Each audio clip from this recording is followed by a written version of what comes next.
Hey guys, this is Subena. Welcome you all to my channel. तो बहुत ही लंबे time interval के बाद मैं एक मेकअप ट्यूटोरियल अपने चैनल के ऊपर आप सभी के लिए ले आई हूँ। और जिन्होंने भी मेरी पहले की वीडियो देखी हुई है उनको थंबनेल देख करके और स्टार्टिंग फोटोग्राफ्स देख करके वो पहचान गए होंगे जरूर कि ये मेकअप ट्यूटोरियल आज भी किनके ऊपर है। तो yes, you guessed it right, कि ब्यूटीफुल लेडी मेरी मॉम है। तो लास्ट टाइम जब मैंने मम्मा के ऊपर मेकअप करा था, वो शूट करा था, आप लोगों ने उस वीडियो को बहुत ज़्यादा प्यार दिया था, बहुत लाइक करा था उस वीडियो को। तो I thought why not to plan a comeback with her only, and luckily she got agreed. तो मैंने सोचा कि क्यों टाइम वेस्ट करना, मम्मी के ऊपर ही मेकअप शूट कर लेती हूँ।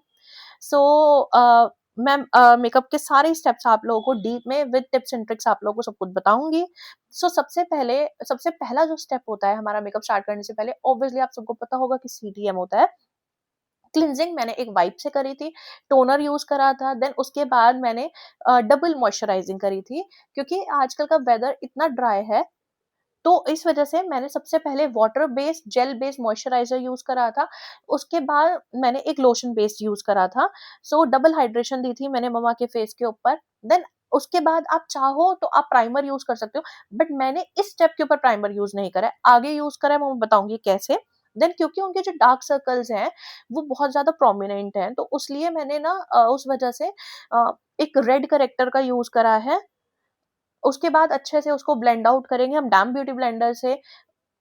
देन मैंने न्यूट्रलाइज करने के लिए एक डार्क शेड कंसीलर लिया है। आपको हमेशा 2 to 3 tone dark shade concealer लेना है, so that it can neutralise it easily.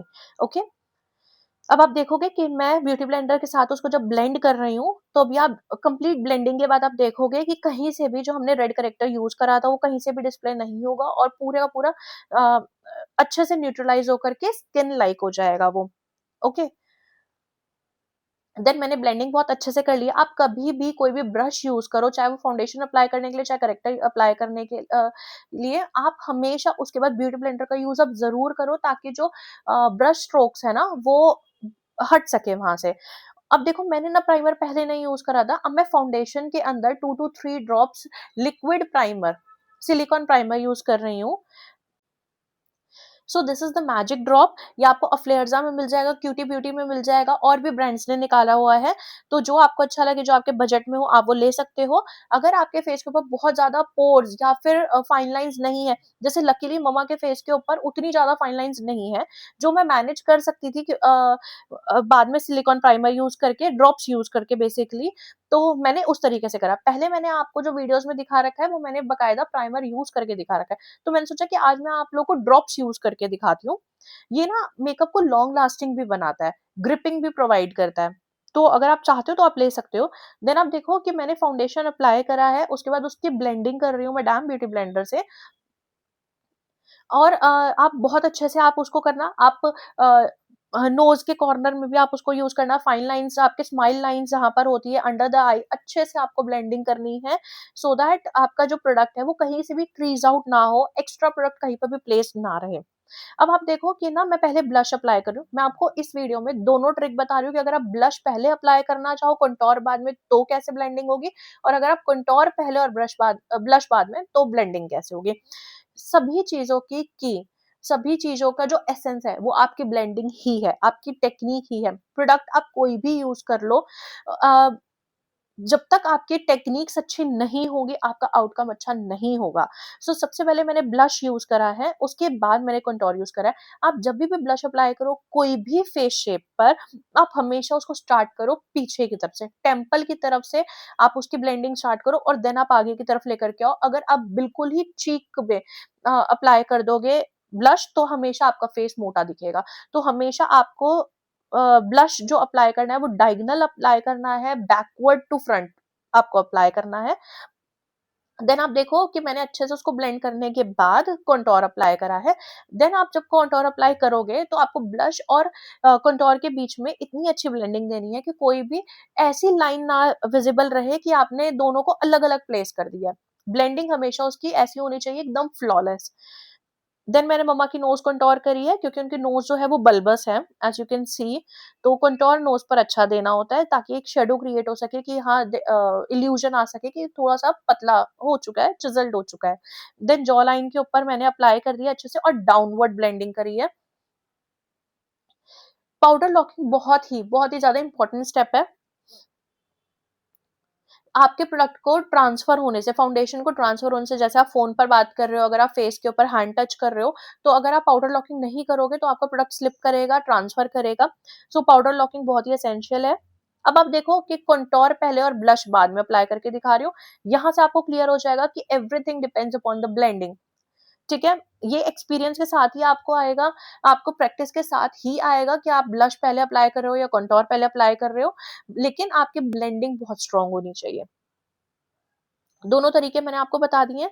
Then मैंने पैलेट में से 2 शेड मिक्स करके, मीडियम और लाइट शेड को मिक्स करके मैंने ब्लश अप्लाई करा, और आप देख लो मैंने किस तरीके से अप्लाई करा है। आगे से स्टार्ट नहीं कर रही हूँ, पीछे से स्टार्ट करके देन उसके बाद मैं डायगोनली लेकर के जा रही हूँ। और आप हमेशा ना अपने प्रोसेस के ऊपर, जो आजकल एक टैगलाइन चल रही है, ट्रस्ट द प्रोसेस, ये बिल्कुल सही बात है। आपको हमेशा ना मेकअप करते हुए एक्स्ट्रा ही लगेगा, ओवर लगेगा। ऑल्दो मेरे को कभी भी ओवर लेयरिंग करना पसंद नहीं है, बट मम्मी ये देखो मेरे को बीच-बीच में ना बार-बार टोक भी रही थी, ब बहुत लाइट रखना, और मैं हमेशा उनको ये समझा रही थी कि जब हमारे जैसे-जैसे स्किन ब्रीथ करती है ना, वैसे-वैसे हमारे प्रोडक्ट को एब्ज़ॉर्ब करती है स्किन में, तो हमारा प्रोडक्ट सेटल होता चला जाता है। ज मैं अभी जो मेकअप करूँगी या आप अभी जो मेकअप करोगे, वो आपको हमेशा ओवर दिखेगा। With the passage of time, like 15 minute, 20 minute, आधे घंटे बाद वो हमारी स्किन में सेटल आउट होने लग जाता है, और वही प्रोडक्ट अगर आपने बहुत ज़्यादा लेयरिंग नहीं करी है तो बहुत नेचुरल लगेगा। जो आप अभी देखना, आप एंड वीडियोज़ में आप खुद देख कर के हैरान हो जाओगे कि इतना सीमलेस मेकअप लग रहा था ना, इतना फ्रेश मेकअप लग रहा था। देन उसके बाद आई मेकअप स्टार्ट करा मैंने। आप कोई भी आई बेस यूज़ कर सकते हो, कोई भी कंसीलर यूज़ कर सकते हो। देन ट्रांज़िशन के लिए मैंने बिल्कुल लाइट ब्राउन शेड लिया है, और आई प्रेफर कि आप दोनों आईज़ के ऊपर ना साइमल्टेनियसली वर्क करते रहो। जो आप कलर एक आई के ऊपर प्लेस कर रहे हो, साथ ही साथ में दूसरा प्लेस कर लो। अगर आप पहले एक आई को कंप्लीट करके फिर दूसरी आई पर जाओगे, तो आपका कुछ ना 19-20 का रिजल्ट रहता है। देन मैंने हाइलाइटिंग पहले करी है, सो दैट मेरी ट्रांज़िशन शेड और हाइलाइटिंग में कोई लाइन ना विज़िबल हो, ब्लेंडिंग रहे साथ-साथ में। देन आप कोई भी लाइट शेड अप्लाई करके उसके ऊपर मैं फिंगर से मम्मी को शिमर दे रही हूँ। इवनिंग मेकअप में कर रही थी, तो इवनिंग में मैं थोड़ा बहुत शिमर प्रेफ़र करती हूँ। आप फिंगर से शिमर लगाओगे ना तो वो बहुत अच्छे से प्लेस होता है। देन आप देखो कि मैं लोअर लैश लाइन के ऊपर कैसे वर्क कर रही हूँ। एक टिप है आप लोगों के लिए यहाँ पर, आप जभी भी ना लोअर लैश लाइन के ऊपर वर्क करो, आप हमेशा मीडियम या स्मॉल ब्लेंडिंग ब्रश हो या पेंसिल ब्रश हो, आप उससे स्टार्ट करो। उससे क्या रहेगा ना, आपका कंट्रोल रहेगा आपके आई मेकअप के ऊपर।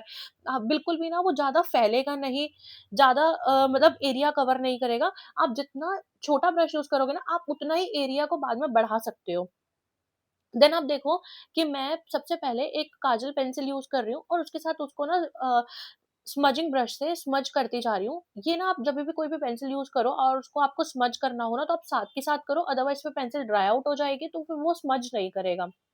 देन आप देखो कि मैं अच्छे से उसको स्मज करने के बाद अपने आई शैडो की पैलेट में से एक डार्क ग्रीन शिमर का शेड लेकर के मैंने वो उसी के ऊपर प्लेस करा है। इससे क्या होता है ना कि आपको न्यू कलर आईलाइनर के मिलते रहते हैं। हर एक आईलाइनर का या हर एक पेंसिल का कलर अवेलेबल होना हमारे पास थोड़ा-सा मुश्किल होता है, सभी कलर्स तो सबके पास नहीं होते हैं। तो उसके लिए तरीका यही है कि आप एक लाइनर अप्लाई करो, उसको स्मज करो, और उसके बाद आप उसके ऊपर कोई भी शैडो का कलर प्लेस करो। अब ये वाली ना मैंने क्लिप कट नहीं करी है, ये मैंने इसलिए रखी है क्योंकि एक ना मेरी मम्मी मेकअप करवाते हुए हँस बहुत ज़्यादा रही थी, तो उनके ना आईज़ बहुत वाटरी हो रही थी। तो जभी भी आपकी आई वाटरी हो, आप खुद से ही कोई भी टिश्यू को रोल करके, और जहाँ पर से वाटर आ रहा हो आप उसके ऊपर रखो, तो सारा जो टिश्यू है ना आपका वो वाटर सोक कर लेगा।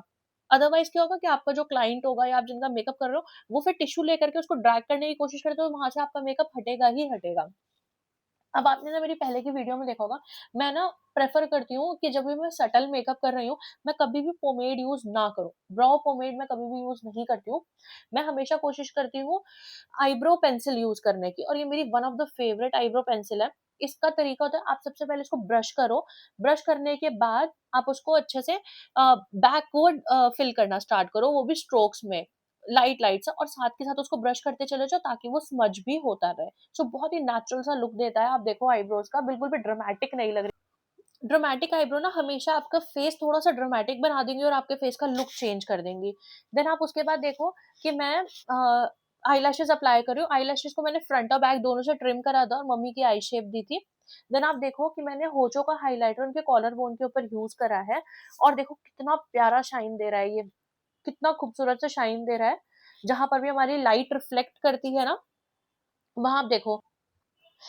देन मैंने फेरारोशी का मस्कारा लिया है, उससे मैंने लोअर लैश एंड देन अपर लैश को अच्छे से मैंने आई लैशेज़ जो फॉल्स लैशेज़ लगाई थी उसके साथ मैंने अच्छे से मर्ज कर दिया है। बहुत इंपॉर्टेंट स्टेप है, अदरवाइज़ क्या है ना कि आपकी लैशेज़ जो फॉल्सीज़ हैं वो अलग लगेंगी और जो आपकी नेचुरल लैश है वो अलग लगेगी। तो मर्ज ज़रूर करना उसको।